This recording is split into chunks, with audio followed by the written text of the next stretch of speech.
Imagine for a moment that the version of Jesus you've been taught about all your life isn't the complete picture. Not false, but incomplete. What if for centuries a deeper truth about him has been right in front of us, hidden in plain sight? It's not buried away in some dark corner, but rather concealed beneath layers of dogma, politics, and power. Now, imagine that the true teachings of Jesus, the ones that could awaken your divine essence and unlock your connection with the source, were deliberately kept hidden. Why would the most influential institution in the world, the church, go to such great lengths to control the story of a humble carpenter from Nazareth? What if everything you knew about his life and teachings was altered to fit a narrative that served the powers that be? This video will take you on a journey to uncover what the church didn't want you to know, the teachings they declared heretical, the gospels they burned, the messages that could set your soul free. And most importantly, we'll reveal the final truth, the most powerful of all, that might just change the way you see reality forever. But before we dive deeper into this revelation, make sure you're subscribed to Manifestor, leave a like, and share your thoughts in the comments below. And if you feel like what you're about to hear could awaken something within, don't forget to share this video with someone who's ready to see beyond the veil. Because what you're about to discover could reshape your perception of life, death, and your very purpose on this earth. Let's begin by understanding what was hidden. We first need to understand what was revealed. The four canonical Gospels, Matthew, Mark, Luke, and John, form the official narrative of Jesus' life, and they are widely accepted as the truth. But early Christian history reveals something startling. There were dozens of other Gospels circulating in the first few centuries after Jesus' death. These texts were radically different from what we now know as the Bible. In 1945, deep in the dusty caves of Nag Hammadi, Egypt, a collection of ancient scrolls was unearthed. Among them was a book that would challenge the foundation of Christian scholarship, the Gospel of Thomas.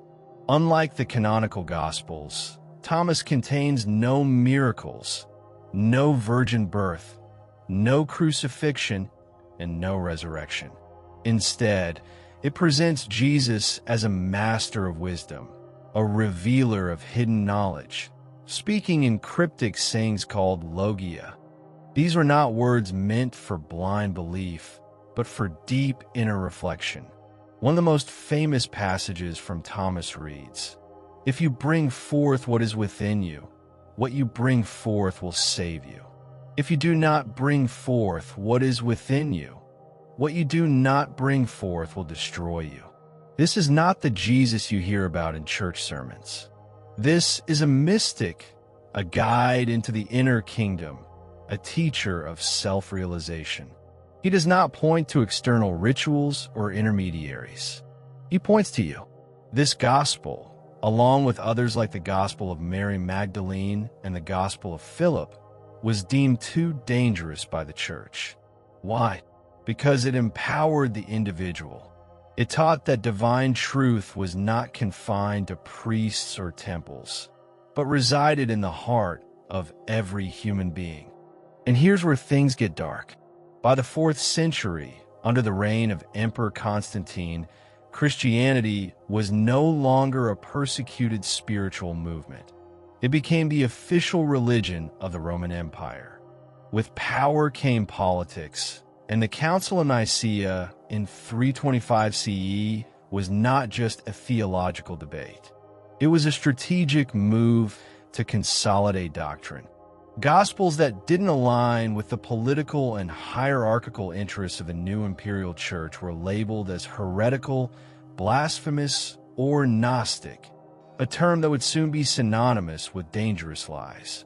But what is Gnosticism really? Contrary to what the church told you, the Gnostics weren't wild heretics or pagans.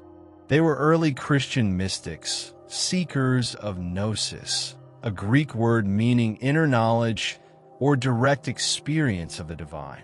The Gnostics believed that salvation didn't come from external sacrifice, but from awakening to the divine spark within. They taught that this world was a veil, a kind of spiritual sleep, and Jesus, they believed, was the awakener.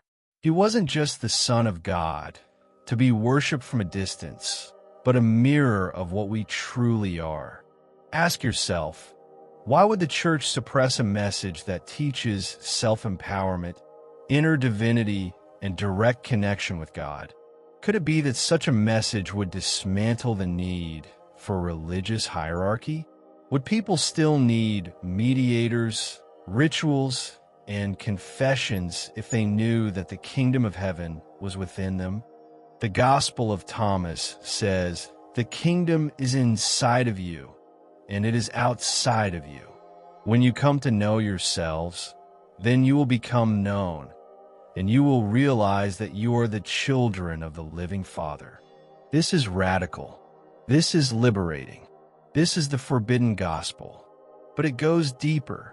When we explore the Gospel of Mary Magdalene, we encounter something even more controversial. In this gospel, Mary Magdalene is portrayed not as a repentant sinner or a prostitute, labels that were applied to her centuries later, but as a beloved disciple. In fact, she might have been the closest disciple to Jesus. In one scene, the male disciples question why Jesus loved her more than them. Peter, the future leader of the church, resents her insight, and Jesus defends her, saying, "She has understood more than you all." This gospel speaks of a spiritual path where the soul ascends through layers of illusion, shedding attachments, fears, and false identities, until it merges back with the divine. Why was this hidden? Because it suggests that Mary Magdalene was not only a disciple, but a spiritual equal. She was a bearer of sacred knowledge. In a patriarchal system where spiritual authority had to be male, this couldn't stand. And yet, these truths refused to die. Buried in jars, hidden in sand, whispered through centuries, they've been waiting for a time like now, when humanity would be ready to listen again. Let me ask you, have you ever felt like something was missing from the version of Jesus you were taught? Have you ever felt a stirring, a sense that there's more to the story? Comment below if this resonates with you, because this is just the beginning. In the next chapter, we will uncover how these teachings survived, how they re-emerged in mystical traditions around the world, and, most importantly, the final truth about your own divine identity. Are you ready to continue? They tried to erase it. They tried to burn it. But truth, especially divine truth, has a way of surviving. After the suppression of the forbidden Gospels and the rise of institutional Christianity, the true spiritual teachings of Jesus did not vanish. Instead, they flowed underground, hidden in the veins of secret mystical traditions, protected by mystics, sages, and seekers who understood that some truths are too sacred to be controlled by power. The essence of these lost teachings began to echo once again in movements like the Desert Fathers, the hermits and ascetics who withdrew from the cities to seek God, not in cathedrals, but in silence, in the wilderness, and in the depths of their own souls. They taught that true communion wasn't found in public rituals, but in inward transformation. They preserved the flame. Later, in the medieval period, echoes of the forbidden Gospels found life once more in the hearts of Christian mystics like Meister Eckhart, who dared to speak of the divine spark in every soul. He famously said, "The eye with which I see God is the same eye with which God sees me." For this, the church accused him of heresy, but it didn't stop there. The suppressed teachings re-emerged again, this time through the Cathars, a mysterious spiritual group in southern France during the 12th century. The Cathars believed in a dualistic universe, a world of light and a world of shadow. They claimed that the material world was a trap, a creation of a false god, the demiurge. According to them, Jesus came not to die for our sins, but to remind us that we do not belong to this world of illusion. We are light, temporarily imprisoned in matter. The Cathars rejected the authority of the church, denied the need for sacraments, and elevated women to positions of spiritual leadership. To the church, they were a threat beyond comprehension. And so, in 1209, Pope Innocent III launched a full-scale crusade, not against Muslims or pagans, but against fellow Christians. The Cathars were relentlessly hunted, tortured, and burned at the stake. Entire towns were wiped out in an attempt to erase them.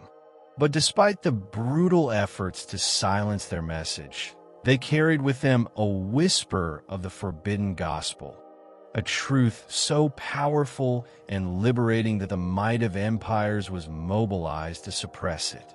And yet, even in death, their truth endured. Let that sink in for a moment.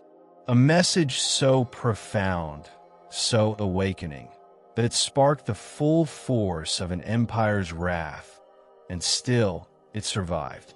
This ancient wisdom didn't vanish. It flowed underground, hidden in symbols, coded manuscripts, and secret teachings embedded in art, architecture, and oral traditions. It survived through time like a secret river, flowing beneath the surface, only surfacing when the world was ready to receive it. These teachings reemerged in various forms in the Hermetic texts, where concepts like as above, so below mirrored the principles found in the Gospel of Thomas.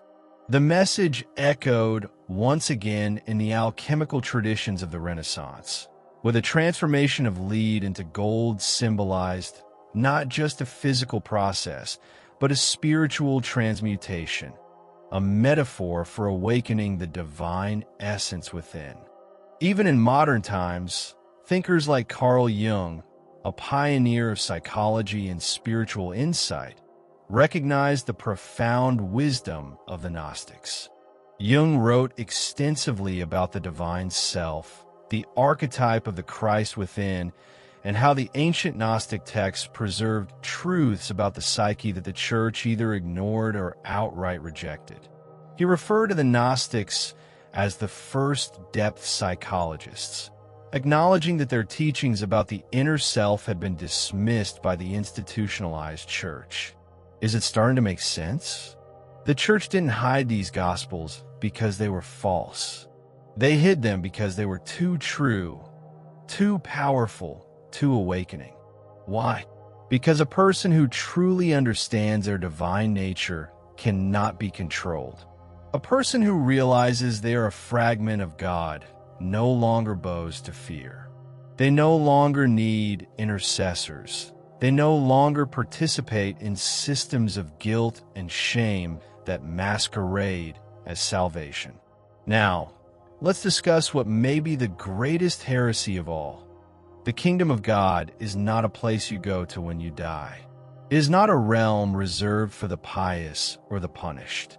According to the forbidden teachings, the kingdom is a state of consciousness. It is a return to unity. In the Gospel of Thomas, Jesus says, "The kingdom of the Father is spread out upon the earth, and people do not see it." He wasn't talking about heaven after death. He was talking about the here and now. He was speaking about presence, about a reality that lies hidden behind the veil of illusion, accessible not through religion, but through awakening. This is where the path turns inward. The forbidden gospel is not just about exposing church corruption or restoring historical accuracy. It's about you. It's about your soul, your sacred journey back to the source. Inside you, there burns a spark of divine intelligence, a voice that whispers when the world is silent. It is a knowing, a deep, profound realization that there is more to you, that you are more. And that whisper is not a delusion. It is the call of your original nature, the part of you that is never forgotten. Let me ask you, have you ever felt deep inside that truth is not something you learn, but something you remember? If so, you're not alone. You are awakening. Many mystics have said that the greatest sin is forgetting who you truly are. The forbidden gospel teaches that redemption is not about appeasing an angry God, but about remembering your divine origin. Now, you may start to understand why the church buried these texts. A population awakened to their divinity would no longer fear hell. They would no longer beg for forgiveness. They would no longer depend on external authorities for salvation. They would become sovereign. They would become whole. And that is the message Jesus truly came to bring. A message not of blind obedience, but of awakening. Not of hierarchy, but of unity. Not of shame, but of love. A love that begins with the understanding that you were never separate from God to begin with. Can you feel it? The veil is lifting, but we're not done yet. In the next chapter, we will explore how this sacred knowledge influenced other spiritual traditions. We will discover how it lives on in esoteric schools and how you can begin to walk the path that Jesus truly laid out. Not the path created by institutions, but the living path of awakening. And finally, we will uncover the ultimate truth, the final key, the one revelation the church could never bury, the one that will change everything. Throughout history, truth has never been entirely destroyed. It only changes form. What the church buried, mystics preserved. What empires suppressed, seekers remembered. The forbidden gospel of Jesus did not die in the fires of the Inquisition, nor did it fade in the silence of forgotten caves. It transformed. It hid in plain sight behind symbols, rituals, and myths, and it still echoes its original light today. If you look closely, you'll see it everywhere. In the sacred geometry of ancient cathedrals, in the paintings of Leonardo da Vinci, in the verses of Rumi, in the tarot, the Kabbalah, the teachings of Sufis, yogis, and Zen monks. They all whisper the same secret. You are not separate from the divine. You are a vessel of it. These traditions, though outwardly different, all carry within them the same hidden thread. A sacred transmission that bypasses dogma and speaks directly to the soul. It's a path of return, a map back to the divine source within. In the Kabbalistic tree of life, we see the soul's journey from the material realm of Maketh to the divine crown of Keter. Each step, each Sapphira, represents an internal transformation, a remembering of your divine essence. This mirrors the teachings found in the Gospel of Mary, where the soul ascends through layers of awareness, shedding illusion and fear. And in mysticism, we find the principle as within, so without, as above, so below, a perfect reflection of Jesus' message in the Gospel of Thomas, where the kingdom is both inside and outside, waiting to be perceived by those with eyes to see. In Gnostic texts, Sophia, the divine wisdom, represents the feminine counterpart of Christ. She embodies the soul's descent into matter and her eventual return to the pleroma, the fullness of God. It's a cosmic myth, but it's also your myth, your story. The soul forgot, and Jesus came to remind us. Why did the church suppress this truth? Because it places you at the center of the sacred story. not as a sinner needing forgiveness, but as a sleeping God remembering who you are. No longer a passive believer, but an active seeker, a divine spark with the potential to ignite the world. Ask yourself, what kind of world would we live in if every person knew this? What would happen if we truly believe that the sacred is not something external, but woven into our very being? The implications are revolutionary. You begin to see that salvation is not a transaction, it's a transformation. You begin to realize that the cross is not just a symbol of suffering. It's an archetype of death and rebirth. It represents the crucifixion of the ego and the resurrection of the true self. Now, we must address the role that fear has played in keeping this truth hidden. The church created a system where fear became the gatekeeper of heaven. Fear of sin, fear of hell, fear of questioning, fear of self. But Jesus called people out of fear and into love. Over and over again, he said, "Be not afraid." He called people to wake up. In the Gospel of Philip, it says, "Ignorance is a slave. Knowledge is freedom." To know the truth is to set yourself free. This gospel doesn't point to external beliefs. It calls for inner revelation. That's what gnosis means. Not intellectual knowledge, but direct, experiential awareness of the divine. And now, you may wonder, if these teachings are true, where are they today? The answer is simple. They never left.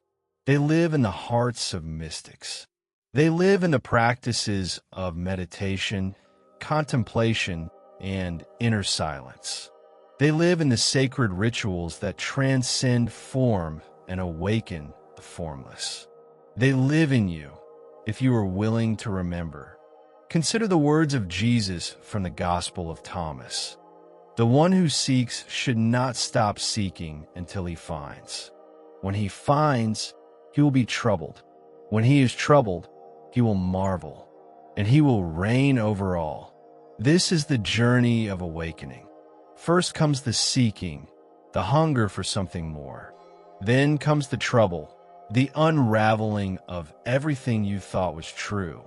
And finally, the marvel, the realization that you were never separate from the source, that the treasure you sought was within you all along. But this path is not easy. It requires courage to step outside the comfort of tradition. It requires silence to hear the whisper of the soul. It requires death, not of the body, but of the false self, the persona, the mask, the lies we were taught to wear. This is why the forbidden gospel still matters. In a world filled with noise, it calls you into stillness. In a world governed by fear, it beckons you into love. In a world dominated by hierarchy, it reminds you that you are sovereign, a fragment of the divine, a seed of eternity walking in time. And this knowledge is not just something to be believed, it's meant to be lived. When you awaken to your inner divinity, you start to see the divine in all beings. You become a light, not because you're trying to shine, but because you remember that you are light. The message of Jesus, when stripped of centuries of distortion, is not one of exclusion or judgment. It's a call to oneness, a call to return, to remember. Let me ask you again, what would happen if humanity remembered this? If every man, woman, and child realized that heaven is not a place, but a state of being, that God is not a king on a throne, but the very essence of love flowing through every breath, that the path to salvation is not paved with fear, but with remembrance? You don't need to wait for death to meet God. You only need to wake up. And that's what the forbidden gospel has been whispering for centuries. In the final part of this video, we will unveil the last and most powerful truth of all. the truth that completes the circle, the truth that reveals who you truly are and why you are here. This is the truth the church feared the most. It's the truth your soul has longed to remember. The forbidden gospel has always been more than just a set of ancient words. It is a mirror reflecting the part of you that religion, society, and fear have tried to make you forget. And now, after everything we've uncovered, the suppressed texts, the mystical teachings, the buried truths, one final revelation remains. A truth so profound, so liberating, that it strikes at the very heart of the illusion we have lived under for centuries. It is this: you're the living gospel. Yes, you. The teachings of Jesus were never meant to become a rigid doctrine sealed in stone and guarded by institutions. They were meant to awaken the divine spark in every soul. Jesus wasn't pointing to himself as an idol. He was pointing to what lies within you. He said, "You will do greater works than these." He didn't say that to inspire worship. He said to call you into remembrance. He said it to remind you that you're not just flesh and bone, not just a sinner in need of saving, but a soul on fire, a direct emanation of the divine, cloaked in forgetfulness. And this is the ultimate truth, the one the church feared the most. Christ is not a name. Christ is a state of consciousness. It is a level of awareness where you no longer see separation. You no longer act from fear. You no longer seek salvation outside yourself. Instead, you awaken to the realization that you and the Father are one, that the Spirit dwells not in temples made of stone, but within the sanctuary of your being. This is not metaphor. This is the heart of the hidden gospel. In Gnostic texts, Christ is not merely a man. It is the inner logos, the divine word, the light of awareness that lives in every human being. Jesus was the embodiment of it, but not the exclusive one. He came to awaken others to the same light. This is why he said in the Gospel of Thomas, "Whoever drinks from my mouth will become like me. I myself shall become that person, and the hidden things will be revealed to them." Do you see? To truly follow Christ is not to kneel before an image. It is to become the image, to walk the same inner path, to embody the same love, the same clarity, the same unity with the source. You're not here to worship Christ. You are here to become Christ. That is the radical, transformative message that was buried. Because the moment you realize this, truly realize it, everything changes. You begin to live not as a seeker, but as a revealer, not as a believer, but as a knower. You begin to shine, not from effort, but from alignment with your truest nature. But make no mistake, awakening is not passive. It is a path of fire. It is a death and a rebirth. It is the burning away of illusion, layer by layer, until only truth remains, the truth that you were never separate, that you were never broken, that the divine never left you. It only waited for you to remember. This is the mystery hidden in the symbols of resurrection, not a bodily miracle long ago, but a living resurrection that happens within you when the ego dies and the divine self rises. This is the true meaning of being born again. Not repeating a prayer, not joining a church, but awakening to your eternal nature beyond name and form. Now, you may begin to understand why this message was forbidden. Because it dissolves control, because it ends fear, because it unites rather than divides. If every soul knew they were divine, what power would religion hold? If every human embodied the Christ within, What need would there be for institutions built on guilt, shame, and separation? None. And so, this message was buried. Not because it was false, but because it was true.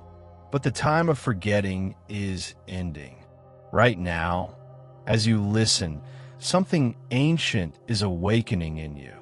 A resonance, a knowing, not new knowledge, but a remembrance. A remembrance that you are the temple, the priest, the altar, the flame. That the gospel is not only a book, but a living transmission echoing through your breath, your heartbeat, your soul. And now, the choice is yours.